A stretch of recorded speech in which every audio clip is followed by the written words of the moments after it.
안녕하십니까. 경남정보대학교 간호학과 배주희 교수입니다. 2020년 4월 2차 국내 및 국제 통합 학술대회 발표할 기회를 주심에 감사드립니다. 본 연구의 제목은 재활전문병원에 입원한 뇌졸중 환자의 주 돌봄 제공자 돌봄 경험에 대해서 발표를 하고자 합니다. 제1저자 배주희, 교신저자 강효정, 공동연구자 김남희입니다. 연구 배경입니다. 뇌졸중은 현재 우리나라 사망 원인 중 3위로 사망률은 감소하고 있지만 유병률은 증가하고 있습니다. 의학의 발전과 더불어 생존 가능성 증가로 뇌졸중 생존자들에 대한 치료와 간호의 중요성이 증가하고 있습니다. 뇌졸중은 발병 후 인지장애, 편마비 등 후유장애를 가지고 있기 때문에 체계적인 재활치료와 건강관리가 필요합니다. 보건복지가족부에서는 재활을 중점으로 하는 병동과 전문병원의 시설을 증대하고 있는 추세입니다. 뇌졸중 환자는 장기적인 관찰과 돌봄이 필요하며 일시적 또는 영구적 장애가 있기 때문에 타인에게 의존적인 생활을 하게 됩니다. 우리나라는 가족 문화가 중요시되어 있기 때문에 이 환자를 돌보는 돌봄 제공자는 주로 가족이 맡고 있습니다. 선행 연구를 살펴보면 급성기 뇌졸중 환자를 돌보는 주 돌봄 제공자보다 재활 전문 병원의 주 돌봄 제공자들이 스트레스의 정도가 더 높다고 보고하고 있습니다. 만성질환인 뇌졸중 환자를 돌보는 주 돌봄 제공자의 돌봄에 관한 선행 연구를 살펴보면 대부분 양적 연구로서 주 돌봄 제공자의 사회적 그리고 심리적 상태와 다양한 문제를 포괄적으로 이해하는 데는 제한점이 있습니다. 이에 본 연구에서는 재활전문병원 뇌졸중 환자의 주 돌봄 제공자가 경험하는 돌봄 경험을 심층적으로 연구하기 위해서 질적 연구로서 콜라지의 방법론을 통해 규명하고자 합니다. 연구 목적입니다. 본 연구는 현상학적 접근을 통해 재활전문병원 뇌졸중 환자 주 돌봄 제공자의 돌봄 경험의 의미와 본질을 참여자의 관점에서 심층적으로 이해하고 기술하는 것입니다. 본 연구의 질문은 재활전문병원에 입원한 뇌졸중 환자의 주 돌봄 제공자의 경험의 본질은 무엇인가입니다. 연구 방법은 콜라지의 현상학적 연구 방법으로서 콜라지의 분석 방법은 연구 대상자의 전체에서 나타나는 의미와 주제를 추출하고 도출된 구조 속에서 구성 요소 간의 관계를 설정하며 일관성 있는 진술을 통합함으로써 뇌졸중 환자 주 돌봄 제공자의 경험에 대한 본질을 파악하는 것입니다. 연구 대상자 및 자료 수집입니다. 대상자는 6인으로서 구체적인 선정 기준은 첫째, 재활전문병원에 입원 중인 뇌졸중 환자 주 돌봄 제공자. 둘째, 최소 3개월 이상 환자를 간호하는 주 돌봄 제공자. 셋째, 하루에 6시간 이상 뇌졸중 환자를 돌보는 주 돌봄 제공자입니다. 자료 수집은 2018년 6월부터 9월까지였고 면담 시간은 최소 30분에서 최대 2시간이었습니다. 6인 중에서 4명은 여자로서 환자는 남성이고 여성은 와이프였습니다. 연구 대상자 2명은 남성으로서 환자가 여성이고 남성은 남편이었습니다. 평균 연령은 61.8세, 그리고 평균 돌봄 기간은 9.2개월, 평균 하루 돌봄 시간은 15.8시간, 돌봄 교대자는 0.7명이었습니다. 연구의 신뢰도와 타당성을 갖추기에 다음 4가지 조건을 성립하였습니다. 첫째, 신뢰성 확보를 위해 사실적 가치로 모든 참여자의 면담을 녹음하고 진술 그대로 필사하였습니다. 둘째, 적용성을 확보하기 위해 중복되는 내용이 나올 때까지 대화를 진행하였으며 대상자를 선정할 때 구체적인 선정 기준으로 정하였습니다. 셋째, 일관성을 유지하기 위해 3명의 연구자가 각각 주제들을 도출한 후 합의하는 과정인 연구자 삼각 검증을 거쳤습니다. 그리고 분석된 결과에 대해 2명의 참여자의 피드백을 거쳐 수정하는 절차를 가졌습니다. 넷째, 중립성 확보를 위해 연구 대상자는 환자 보호자와 의료인으로 만난 관계만으로 선정하여 편견을 최소화하였고 참여자의 관점을 최대한 드러나게 함으로써 중립성 있는 결과를 도출하려고 하였습니다. 자료 분석은 콜라지가 제시한 현상학적 접근 방법 7단계를 거쳤고 윤리적 고려사항으로서 참여자가 자발적으로 참여하며 참여 동의서의 작성 그리고 비밀 보장, 익명성 등 윤리적 고려사항을 모두 갖추었습니다. 연구 결과 16개의 주제, 6개의 주제 모음, 3개의 범주로 도출되었습니다. 첫 번째 범주, 삶의 부정적 변화에서는 2가지의 주제 모음으로서 책밖에 갇힌 인생, 잃어버린 나 자신으로 도출되었고 책밖에 갇힌 인생에서는 비울 수 없는 자리, 반복되는 일상으로 주제가 나왔습니다. 그리고 잃어버린 나 자신에서는 외적미의 포기, 사생활의 제한, 신체 증상의 고통의 주제가 도출되었습니다. 범주 2. 돌봄 부담감에서는 현실적인 돌봄 부담감, 심리적 돌봄 부담감 2개의 주제 모음이 도출되었고 현실적 돌봄 부담감에서는 부족한 전문적 기술, 부족한 도움, 견뎌야 하는 공동생활의 주제가 도출되었습니다. 심리적 돌봄 부담감에서는 지쳐가는 마음, 어두운 미래의 절망감의 주제가 도출되었습니다. 세 번째 범주 희망의 줄기에서는 환자를 향하는 마음 그리고 희망의 동기의 주제 모음이 도출되었고 환자를 향하는 마음에서는 환자와 함께한 추억, 환자에 대한 책임감, 환자와의 교감이 주제로 도출되었습니다. 희망의 동기에서는 가족의 사랑, 신앙의 믿음, 새로운 삶의 목표가 주제로 도출되었습니다. 범주 1. 삶의 부정적 변화에 대한 구체적인 결과를 보겠습니다. 주제 모음 1. 책밖에 갇힌 인생. 환자 옆에서 손과 발이 되어주며 환자 옆을 지키고 있으면서 병원에 갇힌 채 되풀이되는 일상 속에 살아가며 힘들어하고 있었습니다. 비울 수 없는 자리라고 도출된 주제에 대한 환자 진술을 다음과 같습니다. 저번에 잠깐 마트 갔다 온다고 자리 비웠다가 남편이 침대에서 떨어졌다. 그래서 잠시라도 혼자 못 놔두고 간다. 화장실 갈 때도 옆에 부탁하고 간다. 반복되는 일상이라는 주제로 도출된 대표적인 예문에는 일하고 병원으로 바로 와서 간병인이랑 교대해준다. 일하고 병원에서 자고 일어나서 일하고 다시 병원 오고 이렇게 지낸다고 진술하였습니다. 삶의 부정적 변화의 두 번째 주제 모음인 잃어버린 나 자신은 자신의 인생은 없이 병원에서 많은 시간을 보내며 자신을 위해서 쓸 수 있는 시간도 없었으며 환자를 돌보면서 신체적 결함도 겪고 있었습니다. 외적 미의 포기라는 주제로 도출된 대표적인 예문을 살펴보면 옛날에는 그래도 한 몸매 했는데 신랑 쓰러지고 나서부터 손을 딱 놓았다. 그날 이후로 화장도 한 번 안 해봤다. 두 번째의 사회생활의 제한이라는 주제로 도출된 대표적인 예문을 보면 바깥 세상하고 단절되어 있다. 사람들을 만날 때 눈을 똑바로 못 쳐다본다. 친구도 못 만나면 자존심이 상한다. 내 얘기를 남한테 자꾸 하기 싫다입니다. 신체 증상의 고통의 주제로 나타난 대표적인 예를 살펴보면 저도 4년 전에 위암수술을 했어요. 음식을 가려 먹어야 하는데 제때 식사를 못해서 속 쓰릴 때도 있어요. 라고 나타났습니다. 두 번째, 돌봄 부담감 범주에서 첫 번째 주제 모음인 현실적 돌봄 부담감은 환자를 돌보면서 부족한 간호술 때문에 간호하는 데 어려움을 느끼고 있었으며 경제적인 도움과 가족의 도움이 부족하였고 병원의 공동생활로 인해 불편함을 겪고 있었습니다.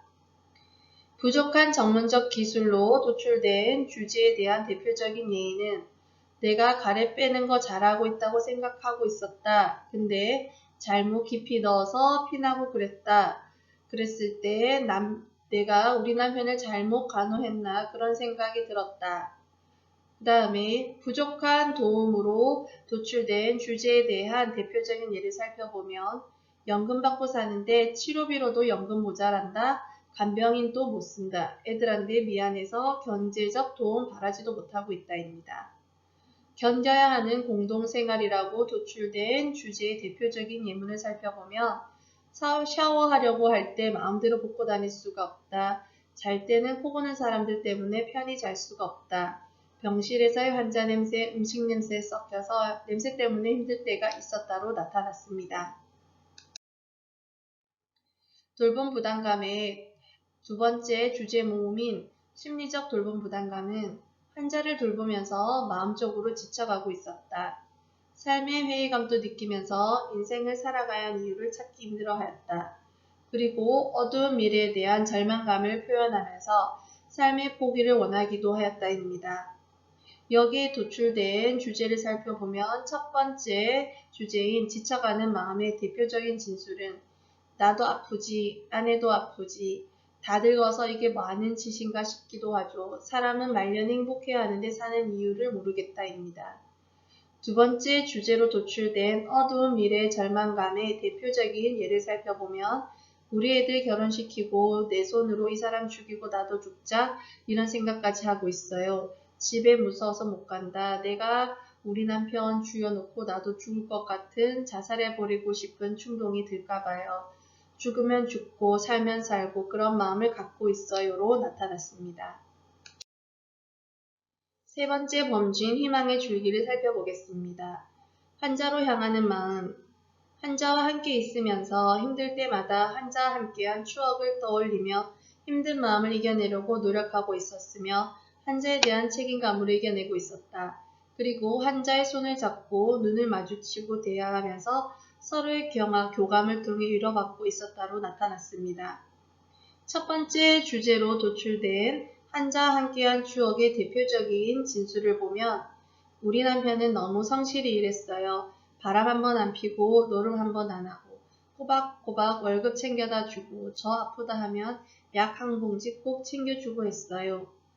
두 번째 주제로 도출된 환자에 대한 책임감에 대한 대표적인 진술은 우리 남편 요양병원에 그냥 놔두면 욕창 같은 거 생기고 결국은 죽을 거잖아요. 저는 그렇게 못하고 살아요. 끝까지 남편 간호할 각오로 살 거예요. 세 번째 주제로 도출된 환자의 교감에 대한 대표적인 진술은 반응이 많이 좋아지고 있어요. 어깨에 손 쑥 올려서 여기 잡고 토닥토닥 이런다니까요. 표현을 해줘요. 너무 장하고 견뎌내줘서 고맙고 그래요 라고 나타났습니다. 희망의 줄기 두 번째 주제 모음인 희망의 동기는 어려울 때 가족이 옆에서 힘이 많이 되어주고 있었다. 그리고 신앙으로 지금의 힘든 시간을 견디고 지금의 순간도 좋은 것으로 여기려고 노력하였다. 그리고 앞으로의 삶의 목표를 세우며 희망을 가져가고 있음을 발견할 수 있었다로 나타났습니다. 희망의 동기의 첫 번째 주제로 도출된 가족의 사랑에 대한 대표적인 진술은 우리 딸들이 잘해요. 옆에서 큰 힘이 되어줘요. 저 혼자 하기, 간호하기 힘들다고 번갈아 가며 엄마를 간호해줘요. 딸들 아니었으면 정말 힘들었을 거예요. 두 번째 주제로 도출된 신앙의 믿음에 대한 대표적인 진술은 마음을 비우려고 합니다. 예전에는 종교가 없었어요. 그런데 이제는 보이는 종교가 있으며 나도 모르게 기도하고 있어요. 목사님 설교, 스님 설교 듣고 마음이 편해져요. 세 번째 주제로 도출된 새로운 삶의 목표에 대한 대표적인 예는 애들도 많이 컸고 우리 부부 인생을 생각하고 살려고 합니다. 우리 집사람 조금 더 좋아지면 가까운 곳부터 여행할 거예요. 여행 가서도 간호 잘할 수 있도록 아내 간호한 것 열심히 배울 거예요. 라고 나타났습니다. 논의입니다.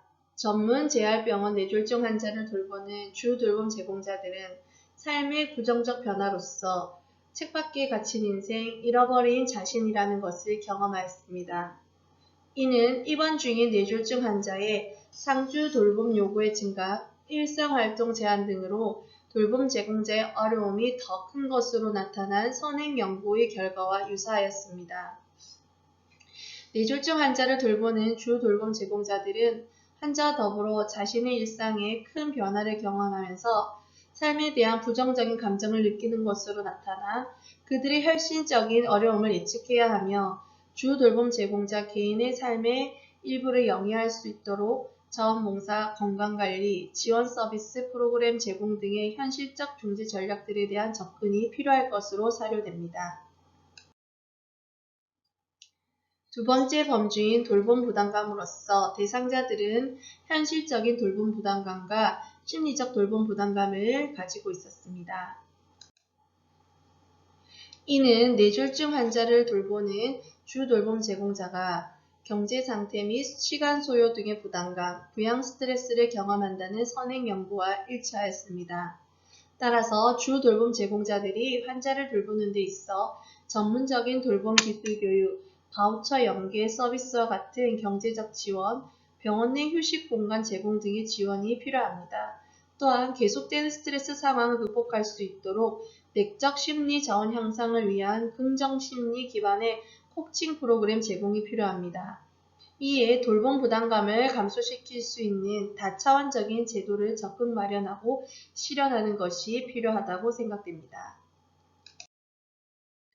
대상자들은 환자와 함께한 추억, 환자에 대한 책임감, 환자의 교감을 통해 환자로 향하는 마음을 경험했으며 가족의 사랑, 신앙의 믿음, 새로운 삶의 묘표를 가지고 희망의 동기를 통해 긍정적으로 변화하여 희망의 줄기를 경험하였습니다.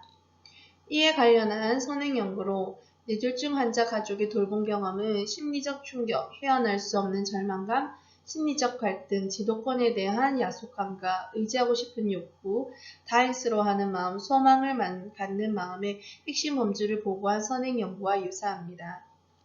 주 돌봄 제공자가 힘든 상황에서 희망을 가지기 위해서는 환자와 주 돌봄 제공자와의 유대감의 중요성을 확인할 수 있었고, 유대감을 강화할 수 있는 의사소통 향상 프로그램 등이 제공되어야 합니다. 또한 주 돌봄 제공자의 정서적 힘이 되어주는 가족의 참여와 영적 안녕을 향상시킬 수 있는 종교적 지지가 요구됩니다. 이처럼 뇌졸중 환자 주 돌봄 제공자의 희망을 통하여 대상자가 스스로가 돌봄 과정을 긍정적으로 극복할 수 있도록 해야 합니다. 결론 및 제언입니다. 재활전문병원 뇌졸중 환자 주 돌봄 제공자의 돌봄 경험을 이해하고 돌봄에 대한 본질에 영향을 미치는 요소를 파악하기 위해 현상학적 연구 방법을 사용하였습니다. 연구 결과 쳇바퀴에 갇힌 인생, 잃어버린 나 자신, 현실적 돌봄 부담감, 심리적 돌봄 부담감, 환자를 향하는 마음, 희망의 동기의 6가지 구성 요소를 도출하였습니다. 이로써 대상자들은 삶의 부정적 변화, 돌봄 부담감을 경험하였지만 긍정적 구성 요소를 통해 희망의 줄기를 표현하였습니다. 이에 본 연구는 대상자의 돌봄 경험을 형상학적 연구를 통해 파악함으로써 대상자들은 자신의 돌봄 과정에서 긍정적인 내면을 확인할 수 있었고 심리 정서적인 긍정의 변화를 위해 노력할 수 있는 계기가 마련되었다고 볼 수 있을 것입니다. 따라서 돌봄 경험의 본질을 탐색한 결과를 토대로 대상자들의 희망을 강화시키고 돌봄 부담감을 감소시켜야 합니다. 또한 전문 의료진과의 친밀감을 통해 돌봄 과정 중 필요한 돌봄에 대한 지식과 기술적인 측면을 습득함으로써 돌봄에 대한 부담감을 감소시켜 구성 요소로 확인된 현실적 돌봄 부담감을 중지하는 노력이 필요할 것입니다. 제언입니다. 향후 연구에서는 보다 다양한 돌봄 경험을 이해하기 위해 돌봄 경험의 과정을 극복하거나 또는 극복하지 못한 대상자들의 삶의 변화를 분석하는 연구가 이루어져야 할 것입니다. 본 연구는 돌봄 경험을 통한 부정적인 측면 이외에 긍정적인 측면의 개념이 새롭게 도출되었다는 점에서 연구의 의의가 있습니다. 향후 연구에서도 이러한 측면을 방향한 프로그램이 개발될 것을 제언합니다. 감사합니다.